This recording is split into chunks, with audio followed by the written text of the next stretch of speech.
Evolutionary.org presents Evolutionary Hardcore Podcast with your co-hosts, Steve from the American Underground and Mobster from the UK Iron Den. Get ready for the most hardcore and underground info in the industry. And here we go. 10, 9, 8, 7, 6. Evolutionary.org Hardcore Podcast coming your way. Episode 173. Roelly Winklaar coming your way, guys. Really unique and fun guy. We're going to do a podcast on him, Stevesmi and Da Mobster from across the pond, the UK Iron Den. Ready to hit it? This guy's probably got the biggest arms, the Dutch beast. Let's smash this one out of the park. He's been a force in professional bodybuilding, Mobster, for the past decade since earning his pro card. He's got a monster physique, 24-inch arms, 5'6", 295 pounds. So he's my height, and he's 295 pounds at his peak. So he's an absolute beast. One of the biggest bodybuilders of all time, if you take his height into consideration. There's been a couple other big guys who are 5'5", 5'6", but he is one of the top. I think probably easily the top three. Spends his off season in Curacao, however you want to pronounce it, in Amsterdam with his family. It is a Dutch island. Amsterdam is the mainland. He does a lot of training in Kuwait at the world famous Oxygen Gym, which we've talked about on this podcast before, where a lot of pro bodybuilders hang out and train at. And that's where he focuses when you're in contest mode. So I think in this situation, you've got your family back home. When you are really prepping and you want 100% focus on bodybuilding, it's good to get away from everything and just clear your mind. And that's kind of what he likes to do. And it's kind of like a retreat. It's kind of like a resort retreat. You just go for a month and just focus on bodybuilding. You're with other bodybuilders. You eat, you train, you sleep, and you slam your ass with steroids. So we're going to get into the steroid talk later. I'm going to talk about his competition. So he was born in 1977. As I mentioned, it's a Dutch island off the coast of Venezuela and east of Aruba. Who wouldn't want to live there if you love boating and fishing and all that stuff? In fact, Curacao is known for its coral reefs, its coves, its beaches. It's a 170 square mile island and has a population of 150,000 people. As a youth, he was a gifted athlete. He was doing very well at gymnastics and bodyweight exercises. He took an interest in bodybuilding, competed in numerous amateur shows, and he placed high. As a teenager, his arms continued to grow. He didn't even need to isolate them. That's how good, and he admits this, his genetics was. In 2004, he was involved in a car crash that almost killed him. While in the hospital, he realized that he had to take advantage of his genetics and get more involved in bodybuilding. There also was another incident where he had a motorcycle accident. So sometimes life events make you think, hey, life is short. I've got to take advantage of things ahead of me. Anything to add, Monster, before we get into his competition? This is one of these guys who's, we're going to get into how he trains and his genetics, especially. And even the fact that he seems to be one of these guys that needs in fact, you talked about it already, so I'll touch on it. He seems to be one of these blokes that does benefit from being isolated in that particular way, like a monk, which we've discussed in previous podcasts, from his family, from his friends. He seems like a very social guy when you see him with his family and friends, goofing around with the kids and the cousins and whatever. I think when you looked at his stuff, which you're going to touch on in a minute, training with a very good Dutch coach called Grandma, who's a former competitive bodybuilder herself. There are early clips of him from a couple of years ago where it's just him and her, and he's like sharing a flat, and she's there all the time, or she's real local. And so he's one of those guys that needs someone on him, pushing him, isolating him, no distractions, whatever else. And he seems to take coaching very, very well. And in fact, the closest person that me and you just done a podcast on recently that's kind of similar with the form, etc., in his way is Nick Walker. So there's a few guys out there with Nathan Diasha, which we've also talked about, having going away, and he's benefiting probably the most. If you look at the physique, he's benefiting the most from his training in Oxygen Gym in Kuwait. Yeah, back to you. So let's get into how he got his pro card. So he spent the rest of the 2000 focusing on building his physique, training really, really hard. He put a lot of hours in the gym. Unfortunately, his lack of understanding nutrition hampered his improvements where he wasn't ready to turn pro. So to get through this, he hired the best trainers in the Netherlands to help guide him and help him improve. In 2009, he reached his goal. He won the NPC Arnold Amateur Championships. It made him officially a professional bodybuilder. Next year, he won the 2010 New York Pro. He got 7th at the Arnold and 14th at the Mr. Olympia. The next year in 2011, he finished 2nd at the British Grand Prix, 2nd at the Mr. Europe Grand Prix, and 3rd at the 5-0 Power Pro Germany. Over the next 2 years, he competed in over a dozen major contests, finishing top 10 in all of them. He was also 12th at the 2012 Mr. Olympia. 2013, he won the IFBB Chicago Pro and the IFBB Nordic Pro. His other Mr. Olympia placings, he got 12th in 2014. He got up to 7th in 2015, 6th in 2016, and 6th in 2017. The next year in 2018, that would be his banner year.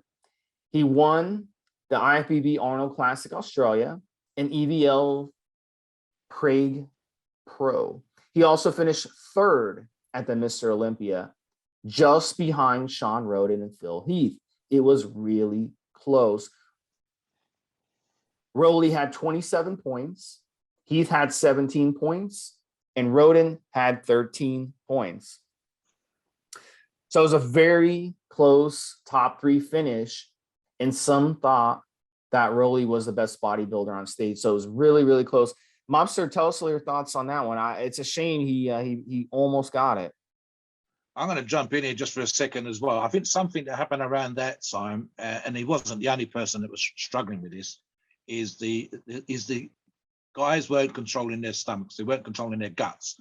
And Arnold made a particular point at that time of saying, listen, we need this to change. You can't have your belly hanging out and talk about, being even an open class bodybuilder, as big and as heavy as these guys are, as freakish as they are, they need to look a certain way. And of course, with more people using their phones, you're getting those side shots. So the guys are flexing their back, they're doing a rear double bicep, and their stomachs was to get out. And Roelly, for whatever reason, was one of the worst examples of this. He had this world-class physique, and you kind of almost want him to do better. These huge arms, these absolute freak of freaks. The off-season photographs of Roelly, that was probably one of the things that helped a little bit and hindered him in a way. He had off-season photographs underneath what Nick from Strength and Power calls the goon light, and the shots of him, I think it's the Oxygen Gym bathroom with Ashkar, his coach, taking his photographs, and you go, right there, bang, that's it, it's game over, he's going to win. And then he'll come on stage and not look as gnarly. He'll come on stage and his stomach will be kind of flat, but there'll be no abs popping and all the rest of it. And then I said, those photographs taken when he is competing with his stomach sticking out kind of fucked him up. So what he did to improve, as you'll see, as around that time, and I think, again, there's an interview where he's being seen with Arnold Schwarzenegger. I believe he done real well in that particular competition, and Arnold's interviewing him, and he literally went away and spent months and months and months learning to control the stomach, learning to keep it tight all the time. You've got guys that use them, and female athletes use waist trainers and whatever else. It's also one of those things, Steve, that you and I talked about in previous podcasts, and all top competing bodybuilders are going to struggle with this. And it's literally that combination of it's timing. You want to be, it's no good looking great in the gym underneath the bathroom lights in the mirror with someone using their mobile phone. And then on stage, underneath the spotlights, not quite hitting it, not quite being on point. This year is a bit different, and you're going to get to that in a minute with the COVID stuff and the restrictions and not being able to travel and not being able to hit it. But those 2 years, there was kind of no reason. It was literally looking amazing. Dennis James, looking amazing, then on the day, not quite having the detail. Coming out and certain shots, looking out like an absolute monster. He's one of those guys in silhouette walking down, you think it's game over. And then you'll see the detail on other athletes. And then you start to say, well, Roelly's a world-class athlete for sure. But these guys have got him. He's got the detail. They've got that little extra oomph in things. If it was like, someone was to get a tape measure out and measure his arm, it's game over. But that's not how bodybuilding works. They're not taping your arms. They're not saying best triceps. And of course, even Roelly himself said, if it was down to just me having the best biceps, I'd win. But unfortunately, it's not. And it is like that. Steve, let's not fuck around. None of us, myself especially, even I consider myself a strength athlete, not a bodybuilder, I would not struggle with the idea of having his physique. He's just an absolute monster. But it's the thing of, right, now I've got your physique, can I win the Mr. Olympia? And right now, and as you're detailing, it wasn't quite that detailed, it wasn't quite that polished. He's brought it once or twice, probably a little bit like when we've done the podcast on Ramy. Ramy not quite winning the Mystery Olympia for those 2-3 years. You're thinking, and everybody was saying, drop 5 pounds, drop 10 pounds. Roelly's there. Roelly's one of those guys. You see him in the mirror, you think amazing. You see him on stage, another 5 pounds, another 4 pounds, a little bit more detail. And that was what was holding him back. Back to you. So, it looks like for Roelly, that probably was his closest chance to win the Mr. Olympia. Yes. I mean, I hope I'm wrong, but now he's approaching his mid 40s now. So he's born in 77. So he's about 43, 44.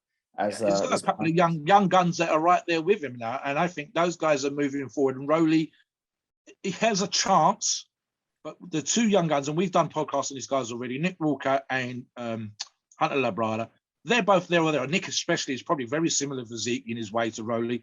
And those guys have got another 2, 3, 4, 5, 6, 7 years. Who knows?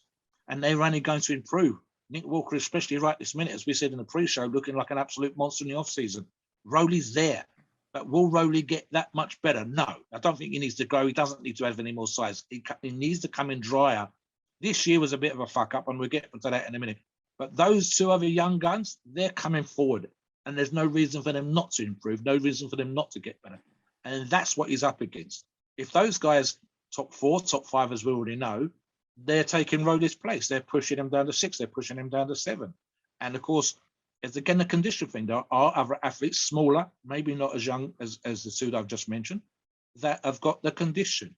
And this year, I'll touch on this year especially, right? What happened is he had the same problem at Ramy with regards to restrictions, with regards to COVID issues, with regards to illnesses, not being able to travel, getting back to Curacao, and then not being able to get back to oxygen, not being able to get underneath the coach that he was with, and so on and so forth.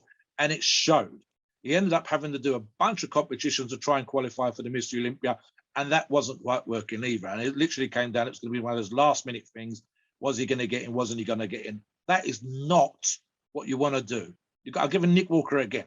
Nick has pretty much done all he needs to do to go to, and he's literally said he's not going to compete until the Mr. Olympia. If he doesn't have to qualify, he won't.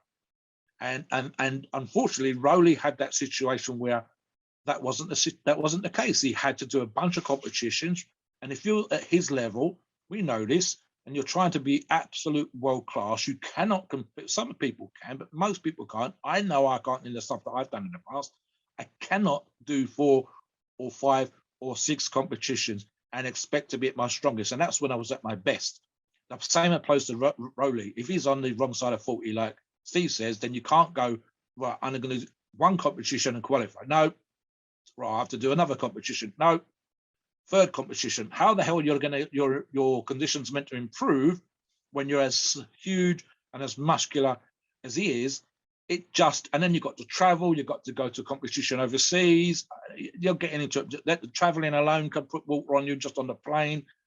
You're not with your coach then, you're not underneath the goon light in Kuwait gym, and that's what he struggled with. And he himself has said, in all honesty, I didn't do as well as I should have done.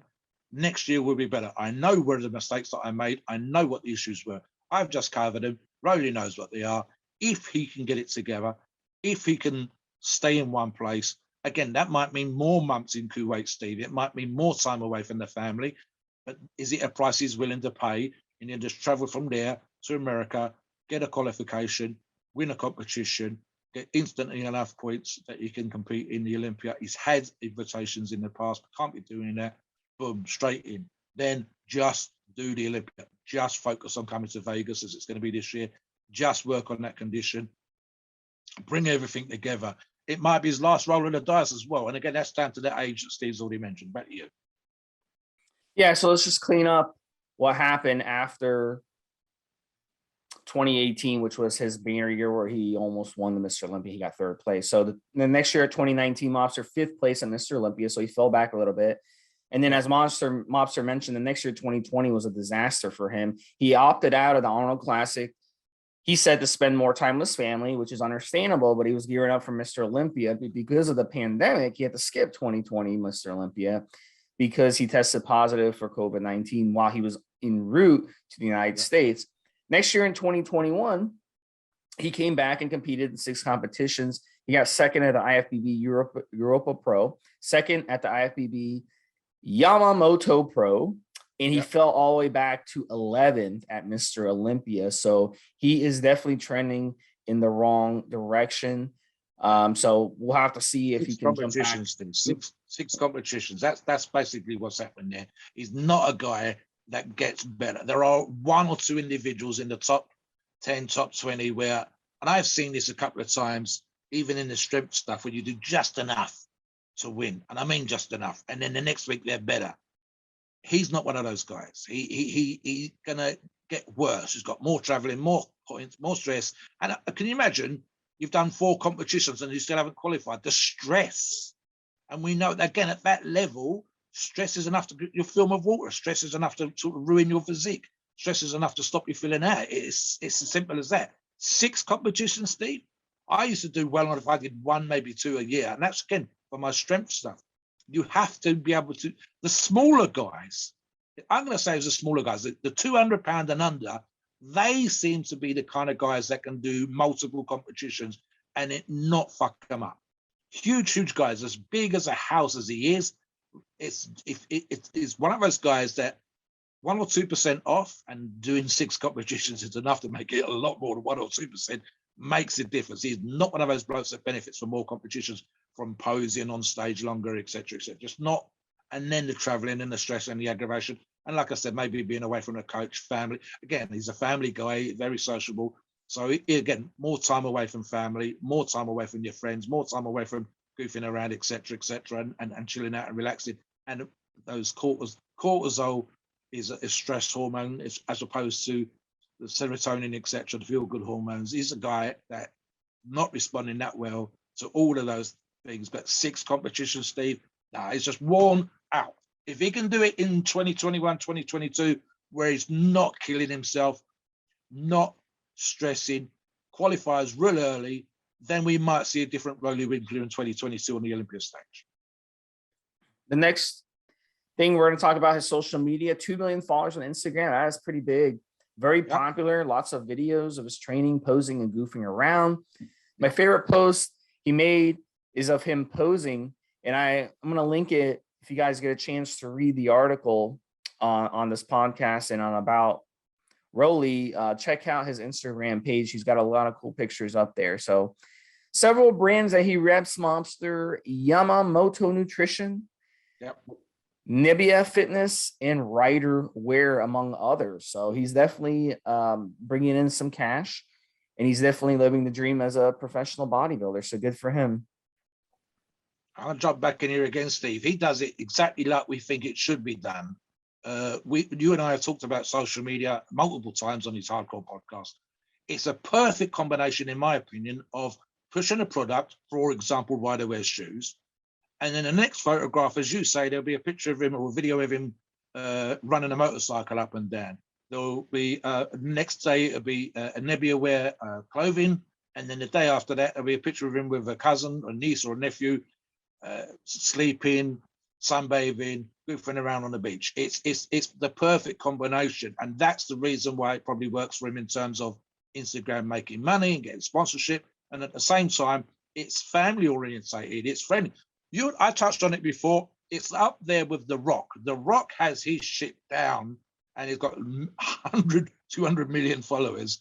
and you will see pictures of him, videos with him with his young daughters, you know, and wearing makeup and singing along to cartoons and whatever else. And then you'll see him pushing his tequila, or you'll see him talking about the latest movie that he's doing.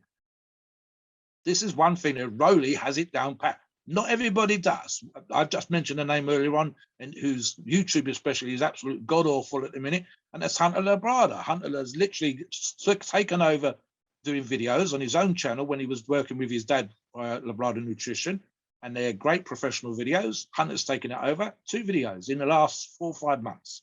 Whereas what we're looking at here is a guy that's taking time out of his day to promote products for his sponsors, and then putting family stuff up, then putting friendly stuff up, then putting sociable stuff up. As you say in your article, seeing from in the gym, intense, hardworking, to a real guy, a nice guy, a teddy bear. Most of the photographs, most of the videos that you're talking to, you refer to, he's smiling big time. There's no angry face. He's not upset. He's not moody. He's not potion. It's just aggravated stuff. It's him having a good time and relaxing outside the gym. Back to you. Well, I'm going to send it back to you, Mobster. Get into his training. This is training, something I thought was really important, right? But this is kind of a thing. He's got probably the world's best triceps. And I've seen a few of his videos. I even screenshotted a couple of ones where for myself on my phone as a sort of a motivational thing for myself. The guys on the forum talk about my leg training or whatever else like it's a big deal. Funny enough, Roelly is super, super strict. He's done a great video collaboration with Larry Wills, and Larry was ever so slightly off on the form, possibly down to the fact of the arm wrestling style training. So he hooks up with Roelly, and Roelly was strict. I mean, real strict. Perfect form on curls. They were doing something, I think it was a sort of an alternate dumbbell thing. One of the things that Roelly himself has mentioned, and it stuck in my mind, and I made a note of it for the show, was he said, listen, my triceps are much a result of my doing tricep kickbacks. He says, and I see guys throwing weights around all the time. If you look at my videos, you'll see me doing kickbacks with 50 pounds. But again, it's perfect form. Nick Walker, I mentioned already, really strict, 0 injuries today. And this is what we're talking about here. So the other thing, which I want to get into in regards to his training again, there's stuff like drop sets. One of the great advantages of working out of the Oxygen Gym again is there are guys that at that gym, and you can see it in one of his training videos over the shoulders, where all they do is they carry around sprays to wipe the equipment down, and they spot you. That's pretty much what Rami's job was back in the day, what they call coaching in Oxygen. Most of the guys don't coach. What they're really doing is they're changing the weights for you, they're spotting you. You've got actual Ashgar, etc. Those guys are coaching you. So he has that. You've got, I mean, look at me. Again, I joke when I'm doing the leg press that it's half a workout for me, loading the damn thing up and then stripping the weights off right after, especially when I'm training at a commercial gym and not my house gym. So if you got someone who's loading the equipment and unloading it for you, if you've got someone who can strip the weights off for you when you're supersetting, when you're drop setting, when you're pumping or whatever else, then that's half the workout done. Then you throw in the fact that Roelly trains with almost perfect form on pretty much every exercise, and it's specifically, as I mentioned already, on those triceps, perfect form. It must be super painful, Steve, real hard on the muscle. And look, he looks like those arms, those triceps are amongst, if not possibly the best of ever. And I'm saying that from the whole of the sport and history today. If someone comes along with better triceps than him, then they're going to be godly. In terms of his overall physique, I've seen him training legs, good form, proper depth, these decent poundages. There's nothing to back around there. And again, yeah, people look for secrets. They look for shortcuts. I don't think really Roelly has any secrets. I don't think he has any shortcuts. Perfect form, good weight, sometimes heavyweight, but that perfect form, getting a great contraction. When you've got, again, I mentioned him already, Larry Wills.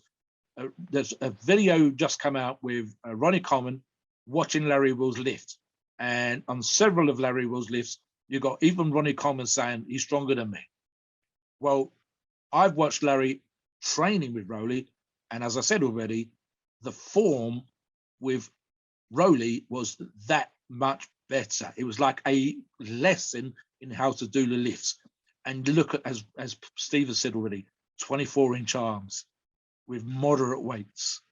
It's just super strict form, great contraction, the size of a house. And again, at the height that he's at all, anybody else that we can think of, Steve, that's had bigger arms, and I think that maybe again Ronnie's taller.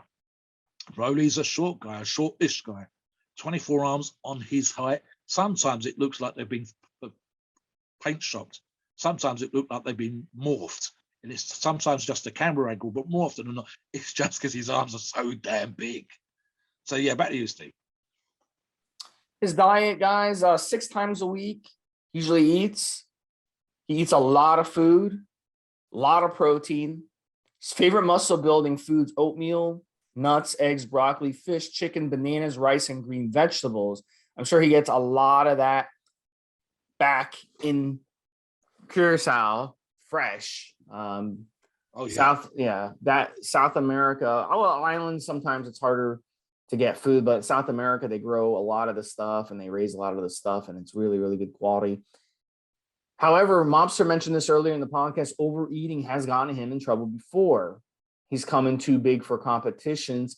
Many industry insiders that I've looked at say if he can control his diet better and focus less on size and stick to being more trim, he would have done better. So tough to say, in 2018, he could have maybe won Mr. Olympia if he had controlled his size a little bit more, just a little bit more. He had a great opportunity in 2018.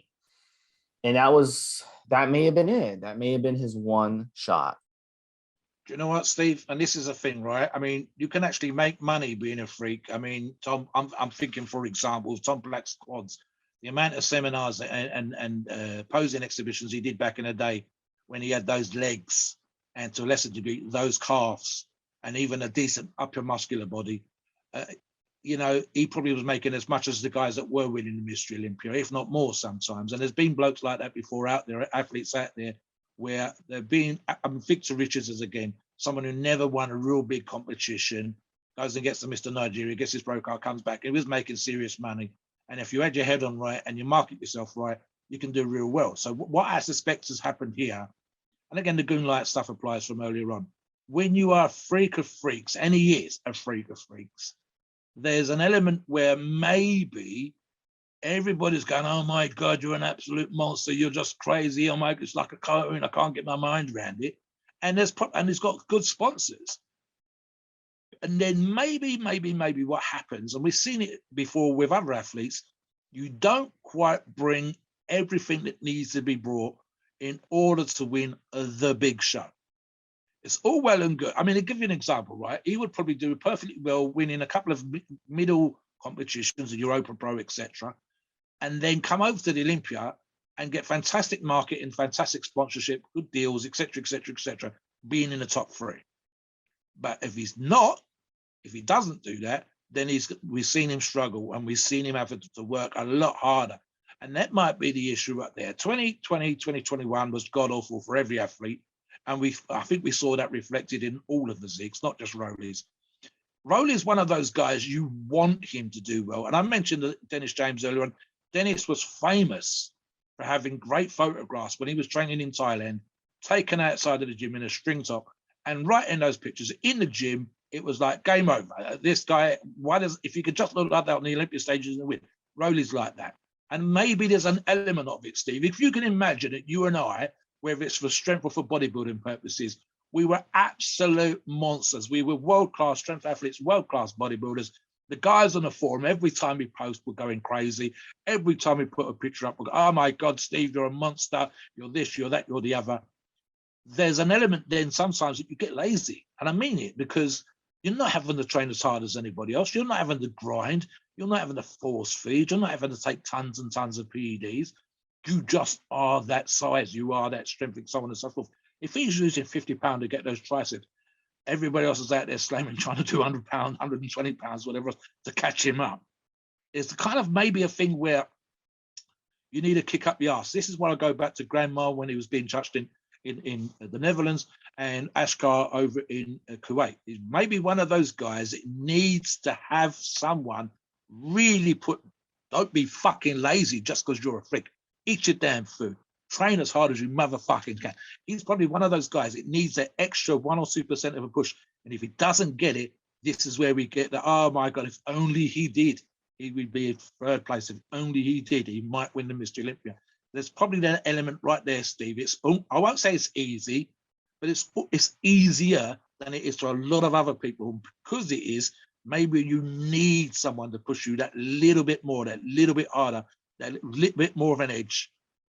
It might even come down to the PEDs, which we're about to address. It might even be something like that. And again, Ramy was guilty of this as well, where everybody was going, if you come in on stage multiple times at 300 pounds, looking like a monster and not winning the Olympia. And then he went down. I think his best prior to winning the Olympia was probably the New York Pro, DL right up into the groin on the top of his legs, world-class legs. Chris Aceto talking about coming in at 275, coming at 280. No one cares if you're 300 pounds. If you look world-class, you're going to win the Mystery Olympia. No one's putting you on the scales. No one gives a shit. It's that kind of situation. I think this applies to Roelly as well, where it doesn't matter how big his arms are tapering out. We just want to see Roelly bring that condition. Let's get into the PED, Steve. Maybe that's the issue for him. Maybe he's not doing the crazy shit everybody else is doing. Maybe he is. Maybe he needs a little bit, maybe he's doing esters that are too long pre-competition. So he looks amazing in the gym, pumped to hell, just straight off the weights, and then doesn't do that on the day. Let's talk about those now. Yeah, and to be that huge at his height requires tremendous genetics. I mean, he weighs almost as much as you, Mobster, and he is a half a foot shorter or more. Oh, so you have to have amazing genetics. You have to have the diet. You have to have the training, and you have to have the steroids. So if one thing is just a little off, that can be the difference between first place and third place. Yeah. So the laws in Kuwait are very loose when it comes to steroids. This could be another reason why he likes to train in Kuwait. So he can train there. He can use steroids legally with no problems. It is likely he's on some very heavy steroids during the season. So we can speculate on what he's using. I'm going to go through a couple things that it's possible he could be using. And the first one, testosterone propionate, 1,250 milligrams a week. And with this one, in the off season, you can go ahead and slam the propionate, the testosterone propionate. But then when you get closer to competition, of course, you are going to turn it off. The other one, 1,200 milligrams a week of trenbolone acetate. Trenbolone is amazing. Some people react incredibly well to trenbolone, both, whether you're in the off season or you're competing leading up to a competition. It just depends on the person. So trenbolone is an absolute must. If you're not using trenbolone at this level, then you're not at this level, because everybody at the Mr. Olympia who is competing is using trenbolone. It's the absolute nectar of the gods when it comes to steroids. Yeah, I mean, it's the difference between even qualifying for Mr. Olympia and not in this situation. So 12 milligrams a week, that's torture. Side effects are brutal on trenbolone, but you got to do it. The guy next to you is using it, so you got to use it at high dosages. And then, of course, the HGH insulin stack, 20 IUs per day of HGH, 12 IUs per day of insulin. When you eat that much food as he eats, you can go on his Instagram and find some food videos that he's been in, or any pro bodybuilder at that level who weighs in the high 200s. You've got to eat a lot of food. But the thing is, when you eat all that food, does it get partitioned the way you want it to be partitioned? So when you're running trenbolone, HGH, and insulin, those three together, those three make that food more effective. So that meal with all that protein and all those good fats and all that carbs, to get it shuttled into the muscles, to feed the muscles, to get that effect. Trenbolone helps. HGH, you take the HGH, your blood sugar shoots up. You take the insulin, and then you eat your food, and that insulin helps drop your blood sugar down. It will drop your blood sugar down. It doesn't help, it does. And then what happens is when you eat your meal, your muscles become like a sponge and it soaks everything up. So it's an absolute must. Now, if you're a normal guy and you use lots of insulin, you're just going to get fat on it. But these guys, they have the genetics. They're using these drugs. The correct ratios of these drugs are using the HGH. You must use the HGH with the insulin or you will get fat. That's the secret to using insulin. So at the end of the day, the genetics, guys, the genetics plays a huge role here. I've seen too many people use insulin and just get fat. Don't do it. There's no difference than just eating a bunch of crappy food and a bunch of sugar and eating a lot of sugars every day, cakes and cookies and ice cream and all that stuff. Yeah, you're going to get fat. Well, it's with all that insulin that your pancreas is spitting out. So that's their secret, guys. You got to have this stack. There's a method to the madness of using insulin. If you use it wrong, it will ruin your physique. So even pro bodybuilders, they can ruin their physiques on insulin, and it's very difficult to reverse it back. So you have to be careful if you're a budding pro. And I'm going to talk about one more, and then I'll bring in Mobster. He's going to talk about some others. Master on Propanate. I have to talk about Master on Propanate, 1,000 milligrams a week. We talked about how Trenbolone is important, how HGH is important, how can you not think that Masteron is important as well? Because Masteron is a hardener. It's a straight DHT derivative. So it basically, its job is to harden. Its job is to bind to sex hormone binding globulin, SHBG. It makes your entire cycle better. It hardens your muscles like a rock. And you notice pro bodybuilders, their muscles look hard as heck. And Masteron is a big reason why. So with Propanate, you can be flexible. You can start and stop it. You can move the dosages around. It's got a shorter half-life than Masteron and Enthate.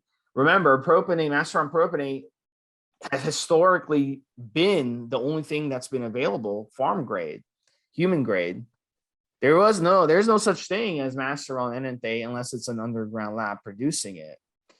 So guys have always been using Propanate, but it's the flexibility of using Propanate instead of Enthate is what they like. And as a professional bodybuilder, the worst thing that you can do is run Masteron, and it's really something else because Masteron is an more expensive steroid. So what if you're using Masteron and Enthate, but you're really using testosterone and Enthate?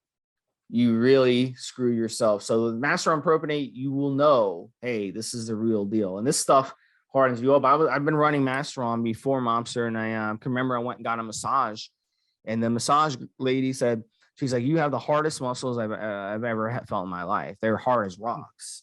So at night, it feels like you're sleeping on rocks because that's what Masteron does. So great steroid for professional bodybuilders who are lean. If you're not lean, Masteron does nothing for you because you can't harden that muscle if it's covered by fat. That's right. I'm going to jump in here, Steve, and then I'll deal with the last three. The comment that Steve just made there is something that I've mentioned a few times on the forum, and I'm not the only person. A few of the moderators, including Steve himself, have mentioned this, right?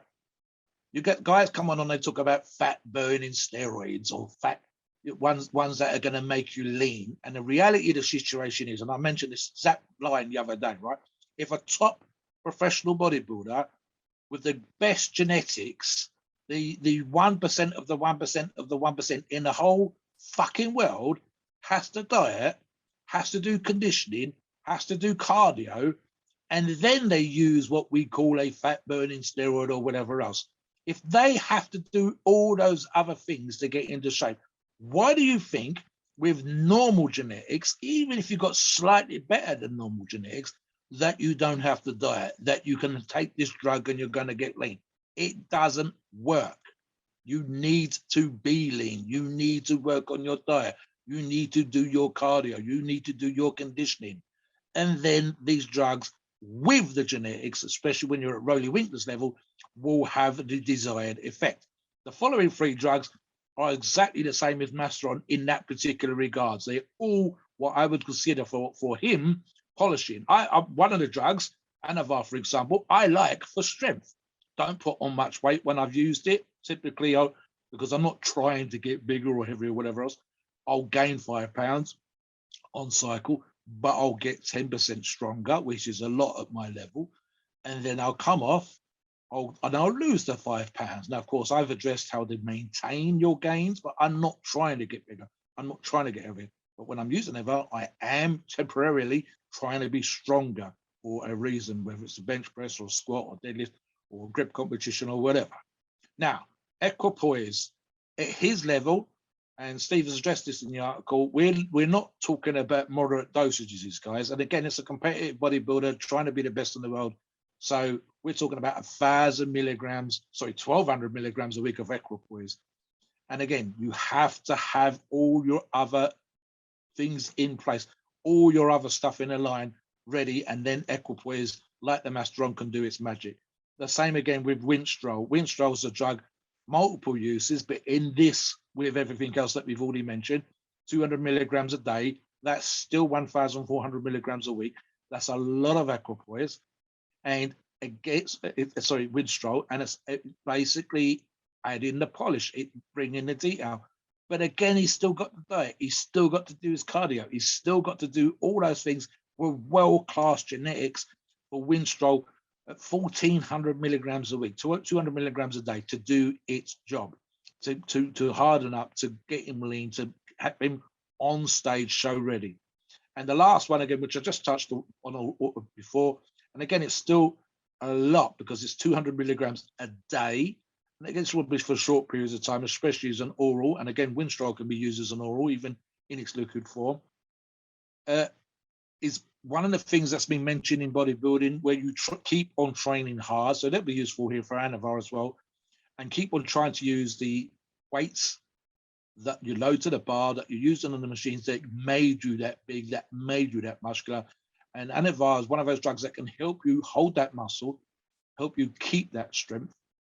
And so you're doing the same stuff that got you that big, as close to the competition. Literally, maybe, Steve, in the last week, 10 days, maybe 14 days, you might have to back off from pounding the weight super crazy, super hard, and whatever else. That'd probably be a good time to get some photographs done as well, because you're going to look crazy pumped in the gym. And again, I referred to that earlier, where Anavar would, and especially 200 milligrams a day, would be one of those drugs that would be great for that. My preference, for example, regardless of how big and strong or whatever else I'm considered to be, I'm not anywhere near 200 milligrams a day. I think we're talking about 40 or 50 milligrams a day for me, and that works just fine. But then again, I'm not a competing bodybuilder. I'm not trying to hold muscle and look a certain particular way. Roelly is. Now, I'm looking at all these drugs, and I touched on it earlier, it's one of those things where I don't think this is a million miles away from what he's really doing. It's probably very, very close to it. And it might just be a case of the stuff that I've mentioned already with regards to traveling and stress and all the bullshit that for 2020 especially, but also where these kind of numbers could be tweaked a little tiny bit, or taken out, or put in at the right time to produce the result, on top of the diet, on top of that less stress than before, on top of less traveling, to produce the ultimate Roelly physique. It's one of those things you kind of want with Roelly. You want him to look a certain way, and you wonder if it's stuff like this being manipulated. A good example from Oxygen Gym again, which other podcast pundits have talked about, and they said that one of the things that sometimes seems to happen with the athletes, that you can look amazing in Oxygen, can look amazing underneath the bathroom goon light, that there's a possible accusation being made that they keep their athletes too full, Steve, that they don't get lean training at Oxygen. And again, Ramy is a great example of this, that he made the right decision, for example, last year, and I believe already he's doing something like that this year, to train under Dennis James. The difference between arriving a few days or a week or so ahead of time versus 2 weeks, 3 weeks, 4 weeks ahead of time. And that produced a Ramy winning the Mystery Olympia physique, working with Dennis. So it might be one of those things, Steve, where this is the issue. Pharmaceutical quality drugs with the regulations that you've already mentioned in Kuwait, but keeping their athletes too full, keeping them fantastically pumped and vascular in the gym, but not allowing them the right drugs, the right cycle, and manipulation of these things in just the right way to produce a show-winning, a competition-winning physique. It's all well and good being the absolute beast of the gym, but we're not getting given $400,000 for looking good in the gym. We're getting $400,000 for winning Mr. Olympia on stage. And that's where these things matter. And that might be what we're looking at with regards to cycle manipulation, stress manipulation, getting qualification ahead of time, and so on and so forth. So that's what I think is possibly what we're looking at here. Does he, and you touched on this earlier on, does he have enough time? Is age against him? Yes and no. We know that the Mr. Olympias, specifically, I think the Sean Roden, may he rest in peace, being 40 odd years of age. Chris Dickerson has also just passed away, being 40 odd years of age when he won back in 1981, and also rest in peace. These guys were very, very close. I mean, Chris especially, towards the end of what we would consider to be a peak of a man's physique. We know the younger guys are coming up. The average age does seem to be around 30, 35 in terms of winning.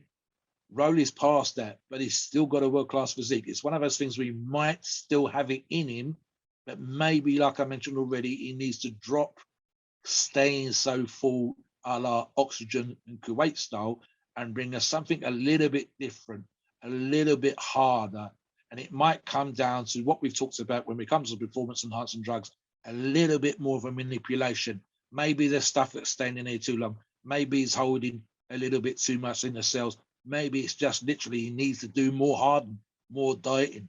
And maybe it's like, again, Rami's a good example again. Maybe it's one of those things where he just needs to flex and flex and flex. Rami, we talked about it in podcast before, under Dennis, 4, sometimes 5 times a day, 10 minutes at a time. So maybe it's just something as simple as that. Maybe it's just squeezing out the water. Maybe it's just getting that film from underneath the skin. And it might come down to adjusting the dosages.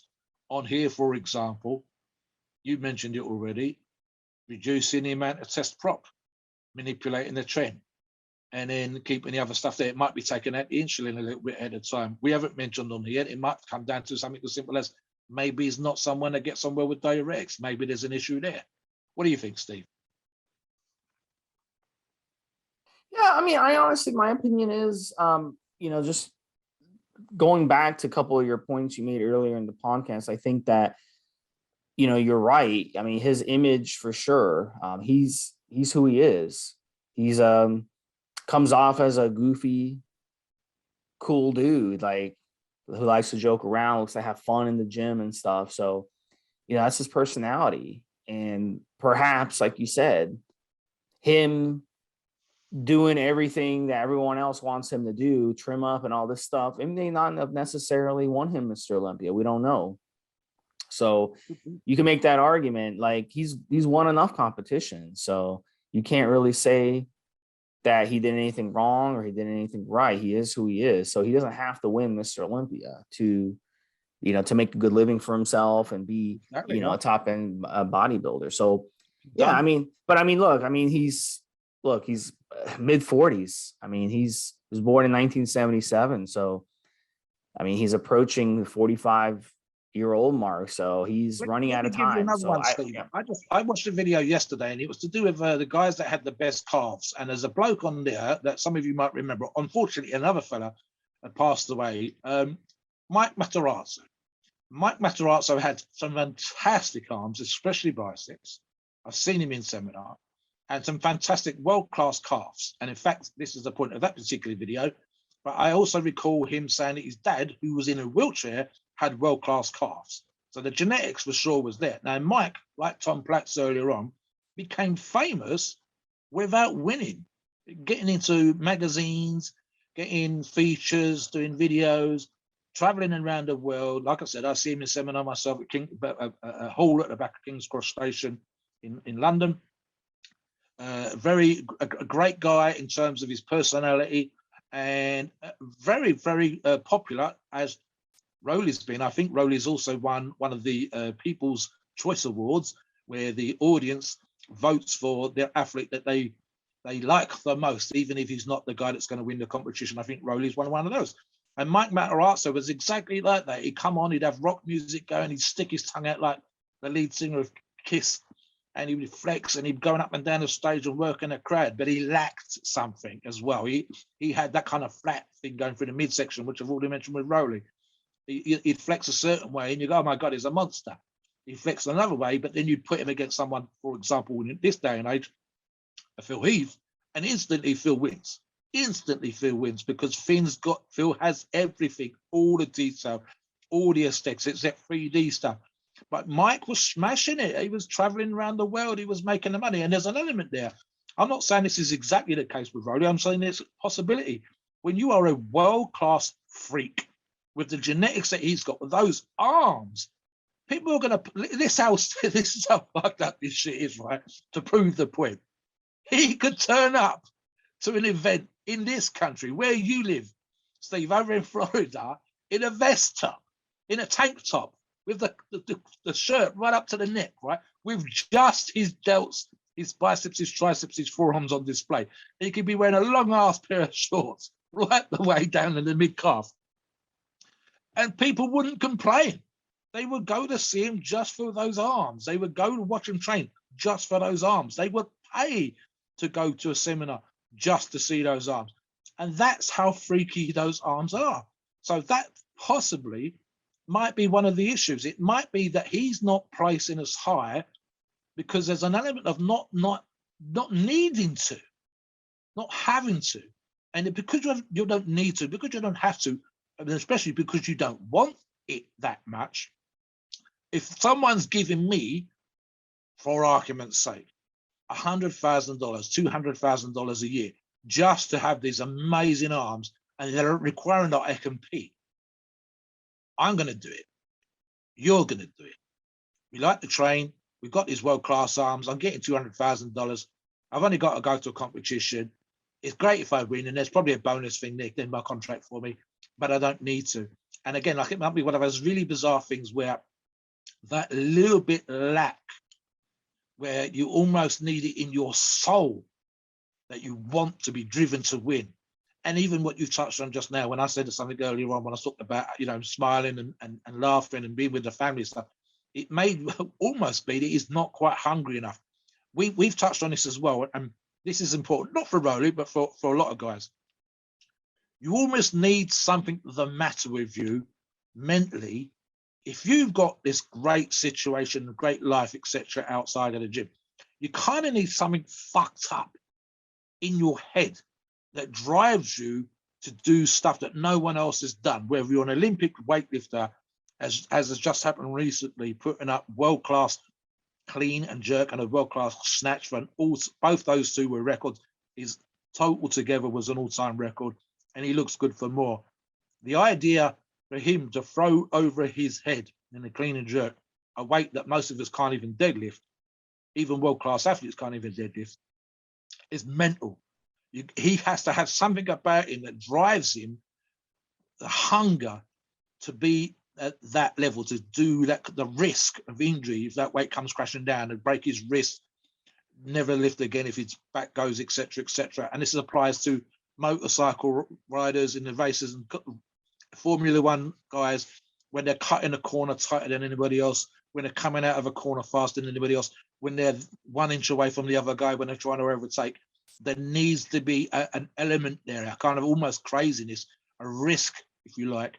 And maybe that's what it is. Maybe it's something as silly as Roelly's such a nice guy, so easy to get along with, so sociable outside of the gym in the ways that we've described. And because he kind of has it easy, because he has his genetics, maybe there's something like that, just that, that extra 1% of fire in the gut that's not there. And, again, 2020 screwed him up anyway. So, I mean, he's brought it. We've seen him bringing it. But does he have something, that little bit extra, just enough, that little bit of craziness that will take him that extra 1 or 2%? And then suddenly you've got him standing next to another athlete, and they're the last two, and one of them's getting the Mr. Olympia title. That I would like to see. I would love to see an in condition, a Olympia winning physique on Roelly before he retires, before he takes his foot off the gas. I'd love to see that, because with his genetics, with his freakiness, with his shape, with his size, the numbers that we've already talked about, with his ability to be coached, I don't know about you, Steve, but I think there's something there that would love to see what that would look like on his frame. to see that sort of, oh my God, that's it, Roelly, you're never going to get any better than right now. You're just fucking like, it's like someone's waved a magic wand. Jesus Christ, what did you do? And that would be cool. It might be a one-time deal. Maybe that's it. Maybe it's just that, that happening would produce a single win for him because it's so hard for him to get into that mind space. There are guys you and I have competed with, athletes that you've coached with, only they had that kind of thing going on in their brain, they would take their game up another level. And I've tried to light that fire in certain athletes' bellies. I've tried to work that for other people. Sometimes it's been to my advantage where someone has not been as crazy or as fucked up or stupid or whatever you want to call it as me, and they've had to take second place while I've taken first place. I think I've talked about before wanting, telling someone who claimed they were going to kick my ass in competition that I would bleed before they would beat me, and that ended up being the case, and I won. I bled, I won, they didn't bleed, they didn't win. And maybe it's like that. You kind of need, I don't know, what do you think, Steve? Do you need that kind of hunger, that craziness, that willingness to go that little bit further than anybody else? You think sometimes, it's specifically if you've got the advantages he's got, and maybe it's almost too easy for him? What do you reckon? Yeah, I can make that argument for sure. I can make that argument. It's definitely, there's a lot of mental aspect to it for sure. There's a lot of mental. So, I mean, I want to see, this is what I want to see here from Roelly. I want to see him improve from last year. That's because it's been a disaster. Ever since 2018, Yes. 2019, he got worse. 2020 was a disaster. 2021, he fell back a lot out of the top 10. I want to see him come back into the top 10. I think that would be his vindication. He doesn't have to get top 3 or even top 5. Just come back into the top 10. I think that would be his vindication. So we'll have to see what happens. So keep an eye on 2022, and it's going to be a fun one for sure. So final thoughts, Mobster, and take us into the disclaimer. So there's Roelly's out there. One of the things you can learn, guys, and I've touched on it already, if you do nothing else, learn from Roelly's super strict, super focused training when it comes to his arms. I'm as guilty as the next guy of throwing around huge weights. And that's because I'm a strength athlete. That's because that's my thing. I'm not trying to produce world-class arms. And so I'm throwing around 2, 3, 4 times the weight sometimes that Roelly is. Here he is, on the other hand, producing world-class arms, regardless of his genetics, with strict, focused form. So there's your lesson for today. Do it better and get better arms. Do your triceps better, focus on your biceps, visualize like Arnold, do whatever it is you need to do, and take it from Roelly. You don't need huge weights. You need good, proper form with decent weights, and you can produce world-class arms. Right. As always, please note we are not doctors, and the opinions on these podcasts are ours and ours alone. It's our view based on experience and views on the topic. Our podcasts are for informational purposes and entertainment only. The freedom of speech and the First Amendment applies.